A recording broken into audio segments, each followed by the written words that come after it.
Hi to all the learners deck viewers out there, and this is your favorite channel Learner Deck. Today we are going to explore the power of sum. Have you ever thought that sum is a lot more than a 4 plus 4?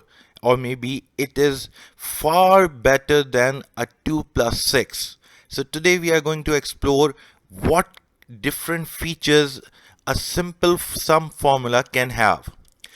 I'm pretty sure that you'll be amazed to see that Microsoft Excel actually has 11 different functions which have the similar domain, that is sum. So let's start. I have divided these 11 functions into 4 different clusters based on their properties.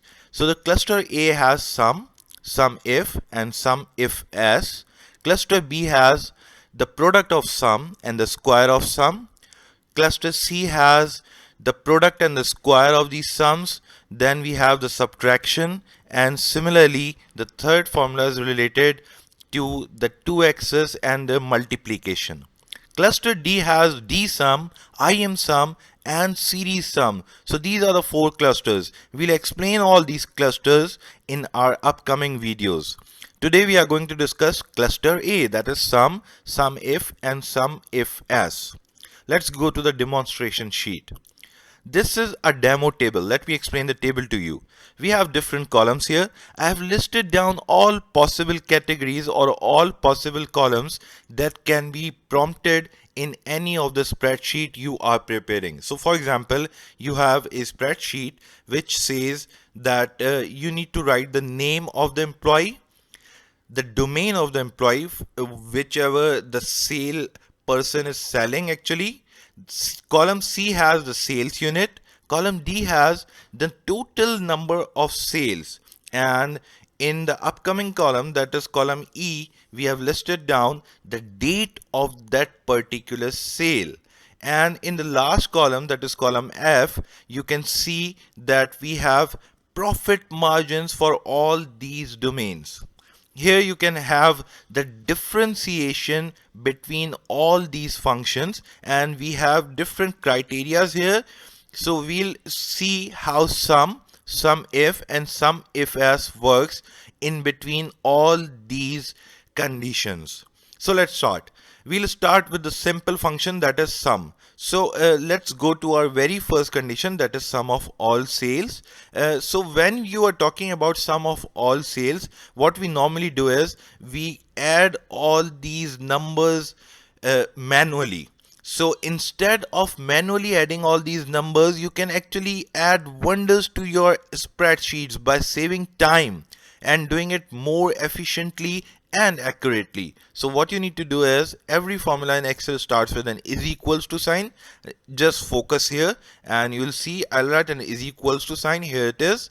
Now just write SUM and press a tab key. It will come to your formula. Now you can list down as many numbers as you want. We are here to look after sum of all sales, and sales is actually available in column D.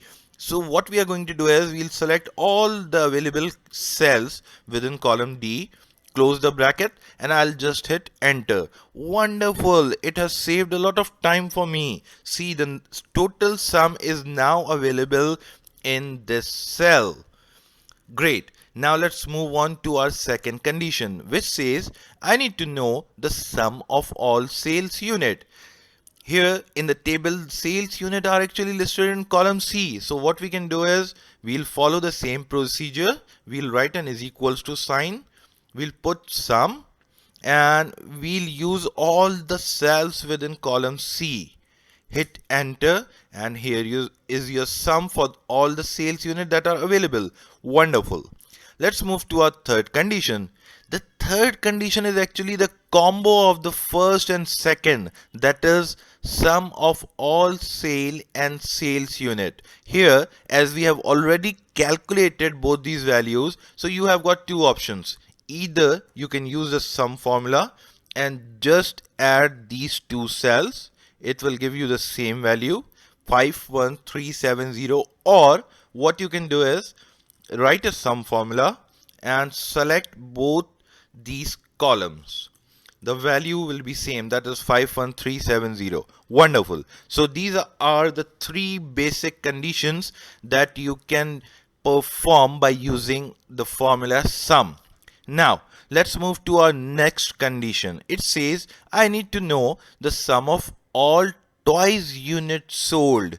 Oh, so now somebody is asking us a particular or a specific condition. Now what to do? Sum will not work for this kind of condition. Excel gives us a second and a better formula which is called as SUMIF. SUMIF, as the name shows, is actually a conditional sum, and when you have only one conditional, this is the perfect fit for your spreadsheet. Let me explain how you can use it. Just write an is equals to sign, write SUMIF, start the formula. There are three different characteristics or three different arguments for this formula. The first one is the range. So we need to decide what range we need to select. Here we are doing sum of all toys units sold. Let's see where are these toys listed. These toys are listed in column B. So the range that we are talking about, as we are talking about sale, units sold, so these sales unit are actually listed here. So I'll select column B and column C, that is our domain and sale unit. Now we need to give it the criteria. According to our condition, we need to know the sum of all toys units sold. So either you can select this cell that has toys, or you can write it as toys. And as we are writing something, so we need to enclose it within inverted commas. Now let's go to our third argument. The third argument says that I need to know the sum range, from where you need to extract the sum out. We need to extract the sum out from the sales unit. I'll just close this bracket and hit enter. Wonderful. See, the result is in a blink of a second, that is 13,000. Let's try and find out manually. We have got two toys domain here. The first one says it's 12,000 and the second one says is 1,000, and the sum is perfectly correct. That's wonderful. Great. Let's move to our next condition. The next condition says that I need to know the sum of all sales greater than 1,000. Wow, if we can do this and if we can manage doing this in a blink of a second, that will definitely add value to our spreadsheets. Sum of all sales greater than 1,000. Let's see where are the sales greater than 1,000. So this is the sale column, and we need to only figure out the sum of sales which are greater than 1,000. So easily what we can decide is we need to neglect 3,500, or it's greater than 1,000, so we need to neglect 200, 300, 300, and all these columns which are less than 1,000 will be neglected. So let's use the same formula, which is SUMIF, and the range in our condition will be the sales that is being applied. So what we'll do is we'll just focus on this column, the sales column. We'll hit a comma, and now the criteria section comes in. What we are looking for? We are looking for greater than 1,000. So I'll start with an inverted commas. I'll write an greater than sign, and I'll write here 1,000. That is what our condition says. I'll close the inverted commas, and perfect. It's my criteria that I'm looking for. Now I need to provide the sum range. Here my sum range and the range is actually same, as we are only looking after sales. I'll close the bracket, hit enter. It says that the sum of all sales that are actually greater than 1,000 is 16,000. So let's calculate. As you can see, all these sales are less than 1,000, so we just need to calculate the first three cells. The first three cells, that is 10,000, 3,500 and 2,500, makes a sum of 16,000. Perfect. We have did it in a blink of a second. That is wonderful. Now let's move to our next condition, that is sum of all sales with profit margin less than 4. Wow. Let's try and do it. So we'll use the conditional formula, that is sum if. We'll open the bracket and it says that I'm actually looking for sales with profit margin less than 4. So our range criteria is actually sales. So we are looking after sales and the profit margin. So we have selected these cells. Now what we are looking for is, we are looking for profit margin less than 4. So what we can do is, we'll select less than and we'll hit 4 and we'll close these inverted commas. Now the sum range should be the sales. Let's see if it works or not. It says the sum of all sales with profit margin less than 4 is this. I don't think that the answer is correct. Why? Because we have selected incorrect range. Here we need to decide what should be our correct range. Our correct range in this case should be only column F, and then the sum range should be column D, that is sales. So you need to make sure that the range and the sum range are perfectly listed, otherwise you won't get results. So instead of D2, what I'll do is, I'll just change it to F2. I'll hit enter and see. Now it's perfect. It says that this is the sum of all the sales that are less than 4. So let's first diagnose how many profit margins are less than 4. This one, this one, and this one. So we have got 3 values which are less than 4. Let's calculate their sales. Their sales is 2500. Then we have 200, which makes us 2700, and then we have 600, which makes it 3300. Perfect. We have got the perfect answer here. So you need to make sure that the range and the sum range are correctly listed out here. Let's move to our next condition. It says that I need to know the sum of all sales in 2020. Just imagine if you're working in a marketing department or a finance department and you have a list of 10,000 products and you want to segregate data with respect to years so that you can have data for each year for the past 10 years. How wonders will this formula do for you? Let's try and find out how we can find the total sales in 2020. Let's see the sale date and see how many years are listed here. As this is a demo data, a demo table, so we have just 2 years in this table, 2019 and 2020. And within these 2 years, we are just looking for sales which were made during 2020. So let's start. We'll use the same formula, that is sum if, open bracket. Now we need to select the range. Make sure that the range is actually dependent on the criteria. So your criteria actually comes out from the range. So we are looking for 2020 sales. So our criteria here will be column E. Now I'll go to the second argument. Let's see what we are looking for. We are looking for all the sales that was actually made in 2020. As I showed you that we only have data here listed for 2019 and 2020.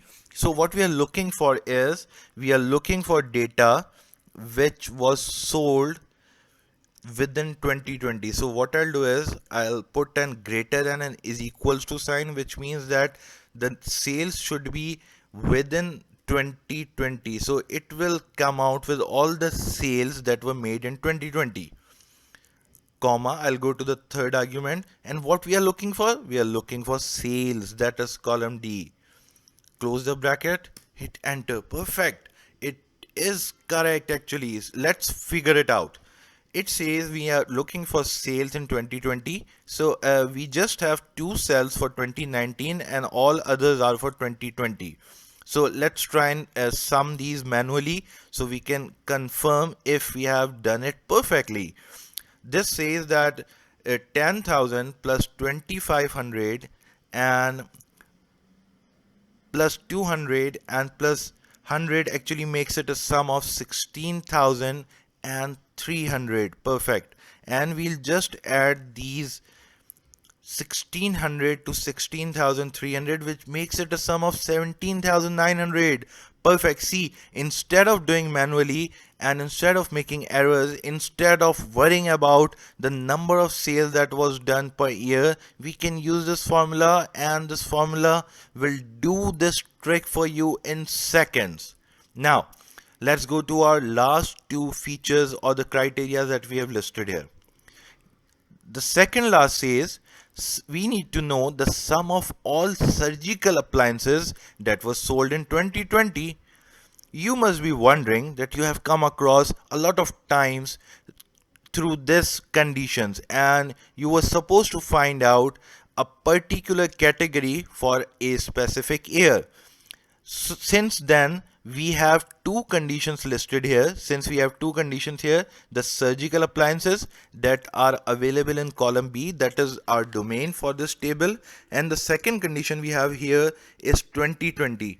So when we have more than one conditions and we are looking for addition sum of different products or sales, we will be using a better formula within Excel. Excel gives us luxury that it provides us a better version of SUMIF, which is called as SUMIFS. So what is the difference between SUMIF and SUMIFS? When you have one condition, you will always use SUMIF, and when you have multiple conditions, you will be using SUMIFS. So let's find out. I'll write here SUMIFS. I'll open the bracket, and as you know that the very first argument we have here is the sum range. Tell me what sum are you looking for? We are looking for sum of all surgical appliances sold in 2020. So we are looking for the sales unit here. So I'll just select this column, which is column C. Now it says that what criteria range are you looking for? The first criteria range. We are looking for surgical appliances. The surgical appliances is actually listed here in column B. Now I'll be in the third argument, you need to write the criteria. What you're looking for? You're looking for surgical appliances. Either you can write in inverted commas, or the second method is, as you have table here, so just select this without inverted commas and it will be available. Now the best part is that you have already selected your sum range, so now you just need to provide the criteria range. You can provide as many criteria ranges as you want depending on the requirement that you have. The second criteria range we have here is the sale date.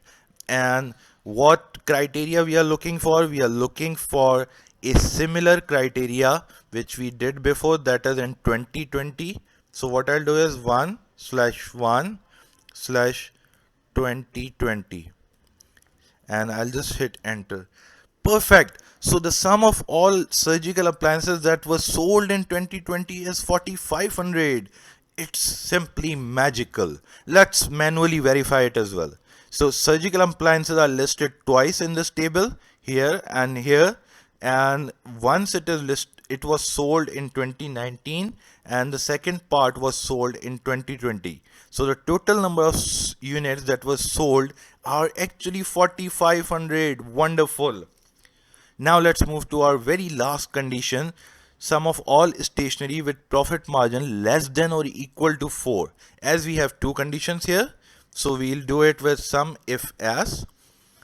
The sum range that we are looking for is sum of all stationery with profit margin less than or equal to 4. So we are again looking for the sales unit, and we are looking for stationery that is our domain, which is listed in column B, and here we are looking for stationery. I'll just select B3, comma. Now a second range should be column F, as we are now discussing profit margin, and the criteria which we are looking for is greater than or equal to 4. I'll just close the inverted commas. I'll hit enter. It says that the sum of all stationery units with profit margin less than or equal to 4 is 670. We have actually put a greater than sign here. Let's convert it to an less than sign. Enter. It says the answer is 520. Let's manually verify it. So we are looking for stationery only, and stationery is actually listed here in these two cells, one by Sharon and the second by Sharon as well. So how many units had profit margin less than or equal to 4? Let's see, it has equal to 4 and the second one has 4. So we'll just add both these columns, that is 520, which makes it a sum of 520. Wonderful.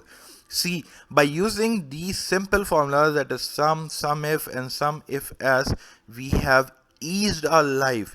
And the best part is that you will always have accurate answers. So I believe this video must be helpful for all of you. Please do provide us with your comments so that we can make more videos on such topics, and let us know about your feedback. Stay well, and thanks for watching this one.